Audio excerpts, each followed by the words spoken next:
Lu jualan tempe pun bisa tempe yang berteknologi. Oke, ini baru seru nih, tempe yang berteknologi. Ngerti nggak? Tempat lu dijadikan untuk jualan barang ilegal berarti lu penadah. Jadi ada dua kesalahan besar yang seharusnya yang berwajib bisa langsung masuk kemarin. Iya. Tapi kan kami nggak seperti itu. Kita tahu sebetulnya TikTok ada manfaatnya juga buat. Ya. Kembali kita mau jadi negara yang maju, ada certain area yang pasti dikorbanin. Nah sekarang kalau ngomongin UKM itu nggak bisa pakai otak, harus pakai rasa. Itu kata-kata lu. Nah, di Smesco kita ada makerspace. Jadi kita punya Smesco Labo yang untuk prototyping produk. Nah itu. Nah, makerspace yang kami punya itu adalah mendorong teman-teman agar lari ke hulu, lari ke produksi. Yeah. Udah daripada lu bikin aplikasi buat jualan, kenapa nggak bikin? Let's say, I prefer dulu zamannya berkoar-koar, makanya gue ngomong dulu zamannya berkoar-koar pengen bantu UKM, sekarang udah nggak berkoar. I'm done. capean. Iya. Jadi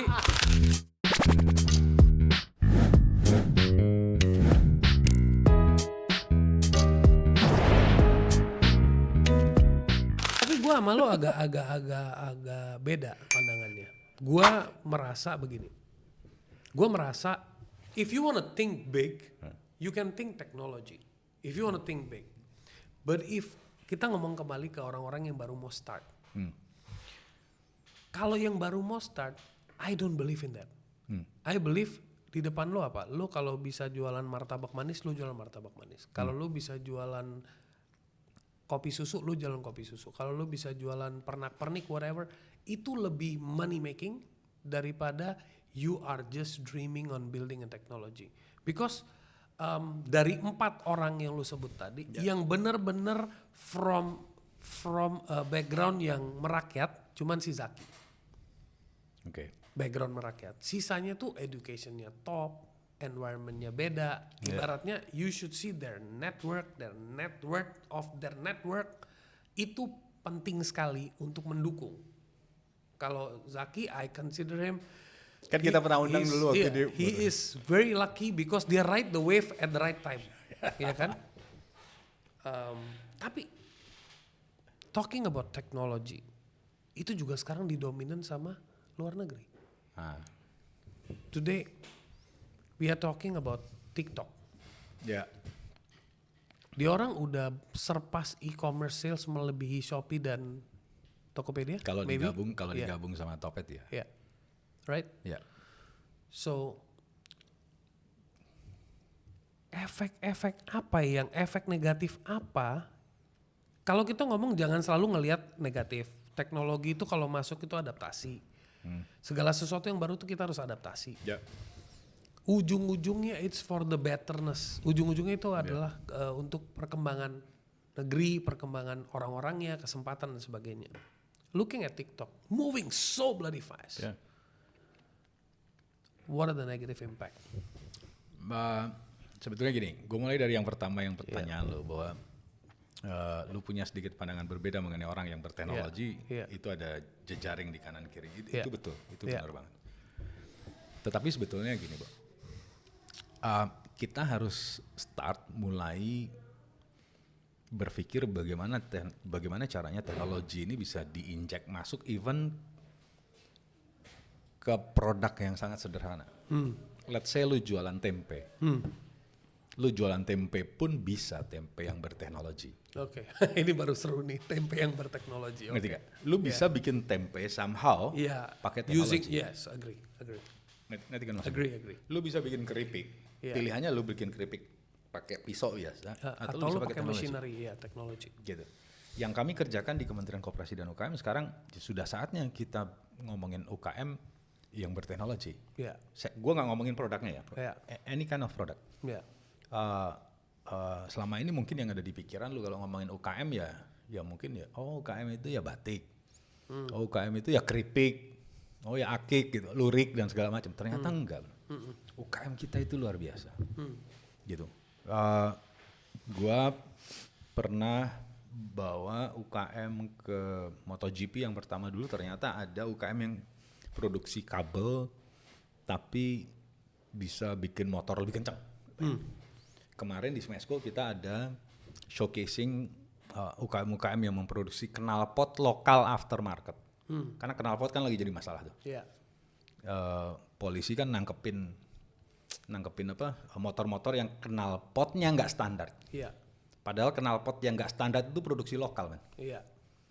Gitu. Itu sebisa mungkin semua UKM itu kita injek sama teknologi biar kapasitasnya jauh lebih besar. Oke. Ini penting sih. Betul. Menurut gua kita mesti Production capacity ya. betul. Ini kita mesti larinya ke arah sana. Nah, berkaitan dengan TikTok sebetulnya kalau buat kami karena dari awal sebetulnya tahun lalu ketika ribut-ribut TikTok itu banyak orang yang mempermasalahkan ini Kementerian Koperasi dan UKM kenapa lantang banget ngomongin TikTok. Ya bro, biar bagaimanapun juga bapaknya UKM seluruh Indonesia adalah Menteri Koperasi dan UKM. Iya. Jadi kalau ada UKM yang merasa dirugikan dengan teknologi dari luar, platform dari luar, mereka ngadunya ke Yang kami. bersuara juga dari situ ya. Betul, mereka ngadunya ke kami. Nah, permasalahannya adalah peraturannya semuanya ada di Kemendak, Iya. bukan di kami. Iya. Gitu. Jadi kita nggak bisa apa-apa juga yang berkaitan dengan peraturan. Iya. Alhamdulillah kita bisa merevisi Permendak 31, Permendak berapa dulu ya, kemudian jadi Permendak 31 tahun 2023 yang bilang salah satunya adalah gimana caranya e-commerce nggak boleh jadi jatuh sama social media. Oke. Tapi sebetulnya bro, kita itu nggak galak-galak amat. Gue bilang sebetulnya kita sayang juga sebetulnya sama TikTok sebetulnya. Karena kalau dari dulu kita galak, TikTok itu udah diberangus tutup. Gitu. Ternyata dulu tahun 2023 TikTok tuh nggak ada izin. UKM nggak punya izin edar, BPOM ditangkap sama polisi, men. Ini udah beredar 2 tahun, Nggak ditangkap-tangkap. nggak ditangkap segede itu. Iya. Gitu. Nggak ditangkap, dibiarin aja. No izin, no legality, no tax. Zero. Harusnya polisi udah masuk. Yang kedua, banyak produk impor ilegal yang dijual di TikTok. Kita itu sebetulnya nggak bisa impor baju bekas, loh. Iya. Nggak boleh, itu ilegal. Yang boleh kita impor kayak misalnya pesawat boleh bekas. Iya. Kemarin sempat rame kereta api bekas ya gitu yang mau dibawa masukin itu boleh untuk kepentingan nasional. Iya. Tapi baju bekas ilegal tuh nggak boleh. Nggak boleh. Gua nggak ngomongin thrifting ya. Iya. Gua ngomongin baju bekas ilegal yang bal-balan. Iya. Itu udah pasti ilegal karena nggak ada izinnya. Iya. Kita dapat data. Dan itu mendestroy local production. Oh iya, sangat bro, sangat mendestroy. Iya. Kami dapat data dari Asosiasi Pertekstilan. Nah. Kalau setiap hari, every single day, man, itu 350.000 pieces produk baju bekas masuk ke Indonesia. That's crazy. Gitu. Lokal produk kita mau taruh di mana? Iya. Dan berkaitan dengan TikTok adalah ada satu aturan yang intinya bilang gini lah. Ketika lu jualan barang ilegal, tempat lu dijadikan untuk jualan barang ilegal berarti lu penadah. Iya. Betul. Ngerti kan? Kalau penadah berarti mestinya tangkap, udah titik. Iya. Betul. Jadi ada 2 kesalahan besar yang seharusnya yang berwajib bisa langsung masuk kemarin. Iya. Tapi kan kami nggak seperti itu. Kita tahu sebetulnya TikTok ada manfaatnya juga buat kita. Makanya kita mendorong kita juga ingetin. mendorong many people get opportunity. Betul. Iya. Kita ingetin baik-baik, kita tegur dan segala macam. Nah akhirnya merger sama Topet. Sampai dengan saat ini pun kita masih melihat. Karena apa? Secara aturan Permendak 31 itu bilang kalau ketika Permendak itu diundangkan saat itu juga berlaku. Iya. Yang terjadi adalah tanggal 12 bulan 12 tahun lalu TikTok bersama-sama dengan Mendak pada saat itu dikasih kesempatan 4 bulan untuk menerapkan yang ada di Permendak gitu. Nanti ini berakhir kalau nggak salah bulan April, kalau nggak salah bulan Mei untuk comply masuk ke arah sana. Iya. Ada beberapa hal yang menurut gue sih harusnya nggak gitu juga. Kalau memang harus berlaku pada saat itu, ya sudah lu benerin aja. Kan lu juga bergerak di bidang startup dan teknologi. Iya. Lu tau lah ada beta testingnya, ada ini dan segala macam sebelum produk Ada launch. fase-fasenya. Ada fase-fasenya. Iya. Ini dikasih waktu untuk menyesuaikan dengan aturan, padahal sebetulnya nggak perlu gitu. Iya. Mereka bisa melakukan itu internally. Iya. Tapi ini Dikasih keringanan lah ya. Buat kami sebetulnya adalah it's a simple thing, comply aja. Just follow. Just follow. Iya. Gitu. comply aja sama aturannya.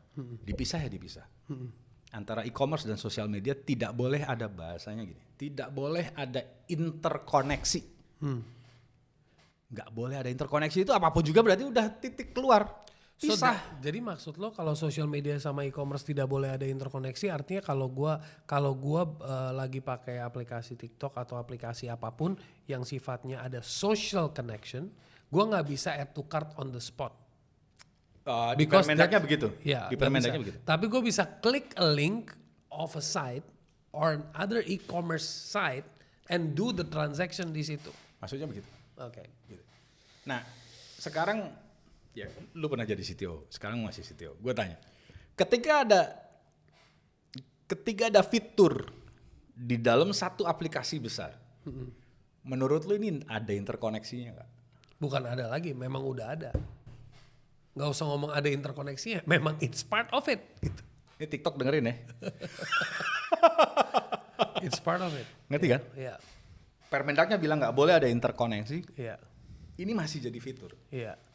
Come on, comply lah. Ini negara kita. Lu Jadi cari makan di Indonesia. Jadi ikutin bahasanya aja. fitur ini sudah ada, tapi bisa dipakai atau tidak, terserah sama konsumen. Gua nggak tahu.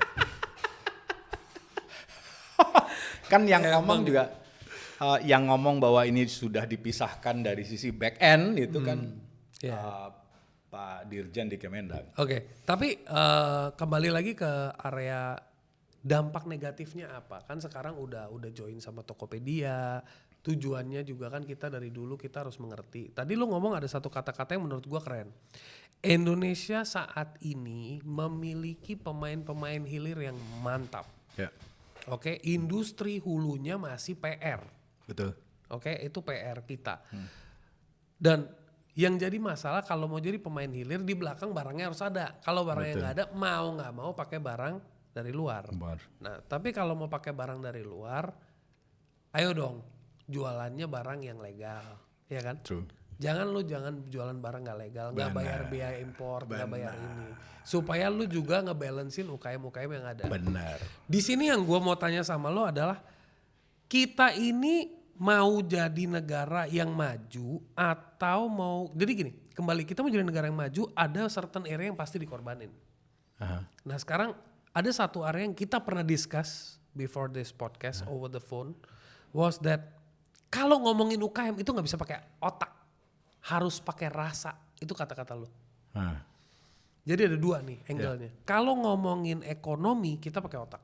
Tapi kalau ngomongin building the UKM punya kontor, you gotta use feelings. Nah lo bisa explain nggak?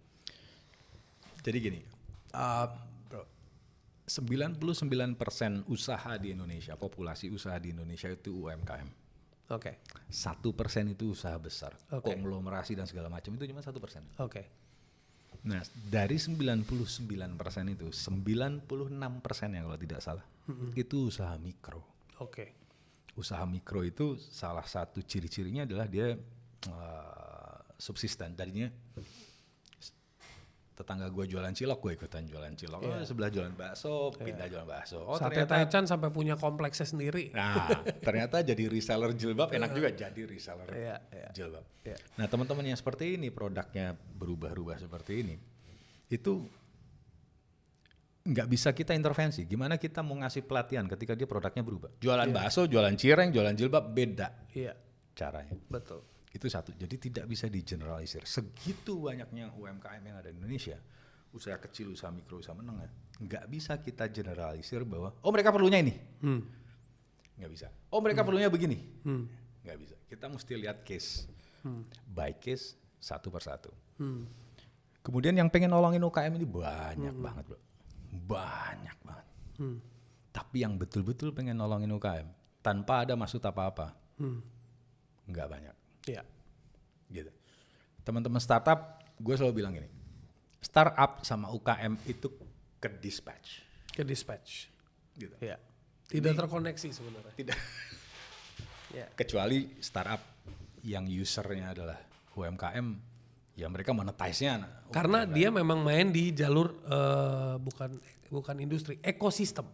Exactly. Dia gitu main kan? di ekosistem. Gitu kan. Jadi antara startup dan UMKM ini ke dispatch. Nah, startup yang berkeinginan untuk membantu UMKM itu banyak, ya kan? Tapi foundernya belum pernah jadi UKM. Iya. Foundernya lulusan Harvard, lulusan Singapura, lulusan MIT dan segala. Mereka nggak pernah jadi UKM. Nggak ngerti budayanya juga. Jadi mereka berasumsi. Iya. Bener nggak? Iya. Kalau lu nggak ngerti, yang ada lu berasumsi. UKM perlunya ini. UKM perlunya ini. UKM perlunya ini. Padahal lu belum pernah. Ini gue kasih contoh. Even government juga banyak berasumsi. Oh iya. Iya.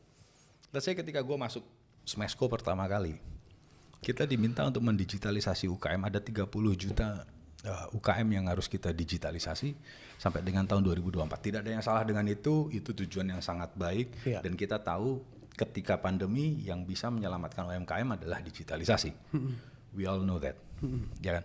Permasalahannya adalah ketika UKM ini kita digitalisasi, ini mereka jadi sesuatu yang berbeda. Let's say, gue jualan bakso, ya kan? Gue jualan bakso setiap hari, teng, gue jualan bakso. Terus pandemi, dia harus masuk digital, ya kan? Caranya untuk masuk digital, produknya harus di frozen. Iya dong, mau masuk e-commerce, dia nggak bisa jualan teng Nggak bisa. Dia harus di frozen. Ketika baksonya itu di frozen, ini jadi something different. Lu mesti punya BPOM, lu mesti punya sertifikat halal, lu mesti punya kemasan yang proper. Kalau nggak punya BPOM, tangkap polisi.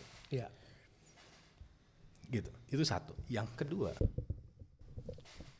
teman-teman offline yang biasanya jualan online, kemudian dia masuk ke online, dia nggak sadar bahwa Indonesia ini negara yang sangat luas.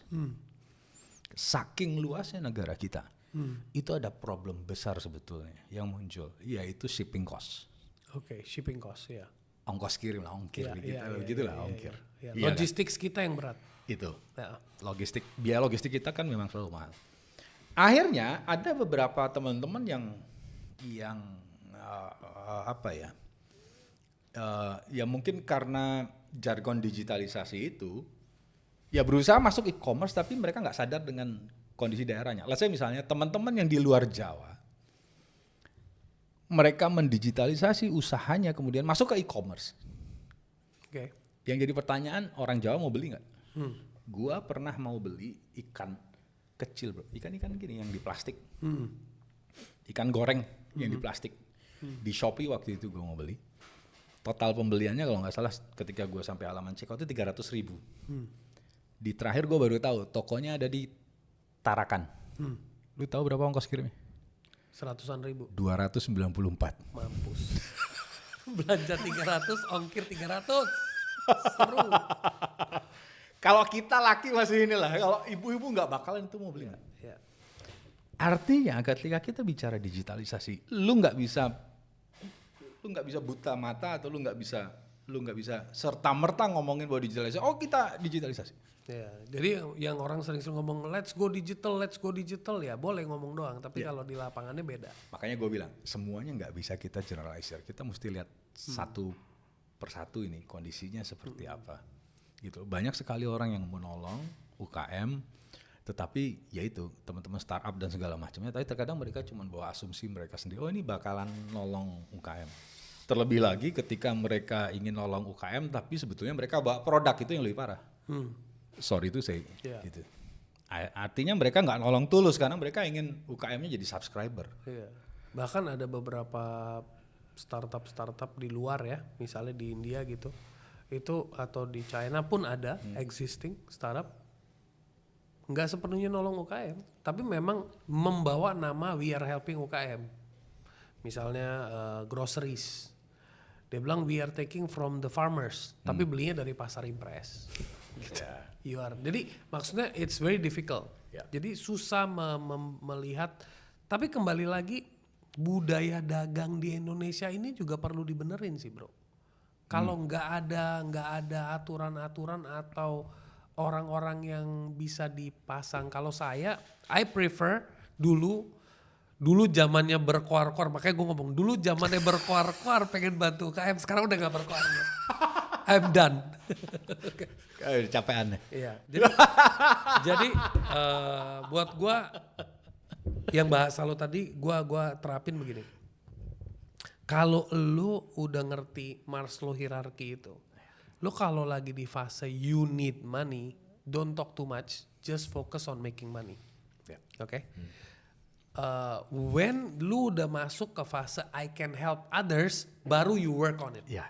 Ya kan? Kalau masih I need, ya jangan jadi mulia dulu lah.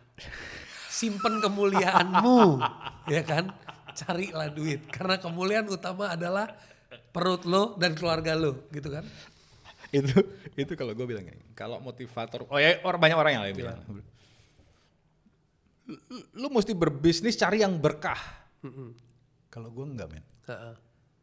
Bisnis itu by default harus berkah. By default, yes. Nggak usah dicari, bisnis itu by default harus berkah. Ini sama kayak lu naik pesawat. Naik pesawat harus safety first. Yes. Tapi nggak ada airlines yang bilang, yang punya slogannya adalah gua paling safe. Nggak ada. Jadi lu bisnis ya sudah, lu bisnis ya udah berkah titik. Iya. Nggak usah pakai kata-kata bisnis yang berkah. Atau nyari bisnis yang berkah, nggak ada, men. Kita diajarin ngaji dari kecil udah diajarinnya itu. Iya, betul. Bisnis itu ya harus berkah by default. Kalau nggak berkah nggak usah lakuin. Iya. Kenapa dari Kementerian UKM sempat ada wacana-wacana bikin makerspace nggak, bro? Di gue ada makerspace. Oke. Di Smesco kita ada makerspace. Jadi kita punya Smesco Labo yang untuk prototyping produk. Nah itu. Kan kita tuh bisa punya co-working space. Itu jadi tren. Tapi makerspace kita kurang. Sedangkan orang-orang kita karena jiwanya ikut-ikutan pada umumnya. Si A jualan cimol semuanya ikut ini. Kenapa nggak dibikin makerspace supaya si A produksi ini yang lain ikut-ikutan produksi. Jadi satu daerah itu menjadi production A gitu. Ini hubungannya kayak tadi yang gue bilang bahwa digitalisasi kita terlalu di hilir. Oke. Seharusnya kita di hulu. Oke. Gue pernah ke Korea. Gue ke Seoul Startup Hub.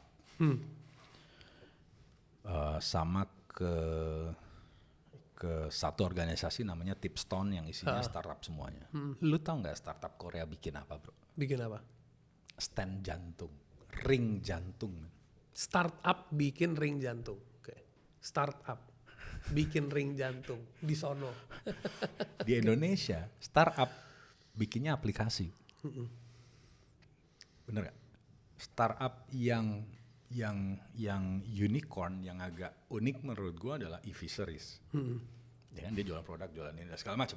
Yang lainnya semuanya dihilir. Iya. Nah, makerspace yang kami punya itu adalah mendorong teman-teman agar lari ke hulu, lari ke produksi. Iya. Udah, daripada lu bikin aplikasi buat jualan, kenapa nggak bikin, let's say simple, semikonduktor yang dipakai oleh semua mobil listrik. Iya.